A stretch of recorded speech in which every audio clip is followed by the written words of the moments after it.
Mahigit 70% ng Kamara ang pumirma sa impeachment complaint laban kay Vice President Sara Duterte. At kahit sa Mindanao, kung saan naroon ang baluarte ng mga Duterte, karamihan po ng mga kongresista pumirma. Saksi, si Tina Pangiliban Perez.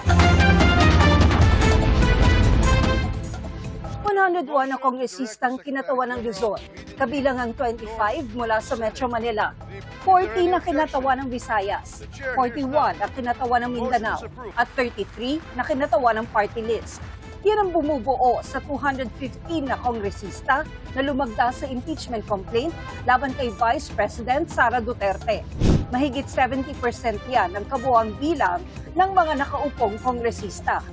Kahit sa Mindanao, kung saan naroon ang baluarte ng mga Duterte na Davao City, mayorya ng kabuuang bilang ng mga kongresista ang pumirma.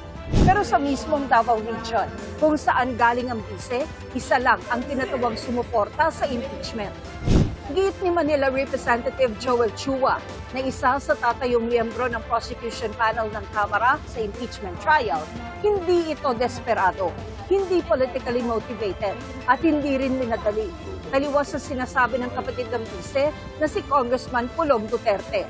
Nasa rules naman daw na pwedeng idiretso sa Senado ang impeachment complaint kung 1/3 ng mga kongresista ang mag-e-endorso. Ito naman po ay nasa proseso, ito po naman ay nasa batas, kaya wala po akong nakikitang masama dito. In fact, ito po ang hinihingi na po ng ating mga kababayan. Ito po ay dumaan naman sa masusing paglilitis. We've heard these statements from Congressman Pulong before. I just see his reaction to that, but he's by Pulong Duterte about Sara Duterte, so not exactly surprising. Naka-break ngayon ang Kongreso para sa kampanya sa eleksyon 2025. Pero patuloy ang paghahanda ng 11 kongresistang tatayong impeachment prosecutors. Kasama rito ang pagbuo ng Kamara ng Impeachment Secretariat na tutulong sa impeachment prosecutors at ang pagsasagawa ng information campaign para malinaw na mailatag sa publiko ang mga akusasyon laban kay Vice President Sara Duterte. Yun ay kahit sa Hunyo na sisimula ng impeachment trial ayon kay Senate President Chis Escudero. The Senate is a continuing body.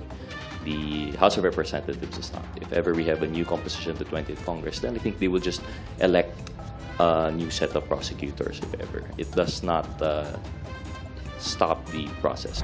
Pagkakatanggal sa pwesto at panghabang buhay na disqualification ang maximum na parusa para sa mako-convict sa impeachment trial.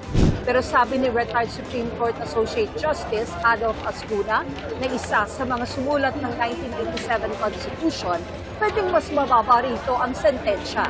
There are instances where they also decide to impose in case of conviction just a censure. Yes, manatili pa rin sa pwesto. Notwithstanding the censure or reprimand because it is short of removal. So, may leeway ang Senate.